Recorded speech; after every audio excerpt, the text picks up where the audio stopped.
má to imaginárneho kamaráta, no. A ty, Maxo, si hovoril, že by si chcel aj repovať, že už aj skúšaš niečo. Jak sa k tomu dostal? Vieš čo, ja som si tak nahral v detskej izbe iba, vieš, ja som nikdy som nepoznal niekoho, kto vie nahrávať alebo takto. Ty si má to imaginárneho kamaráta, ne? Silné veci, Pamätám, no. Ale vážne to mal naozaj. Môžeš? Čo, prepáč, dobre.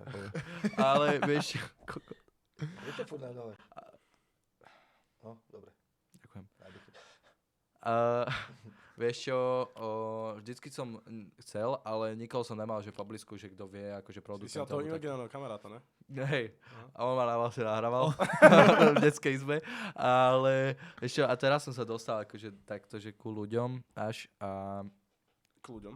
k ľuďom, že čo nahrávajú, sem, ty inak to si stihol, ale Ale k ľuďom si sa dostal? no, chlapci, sem.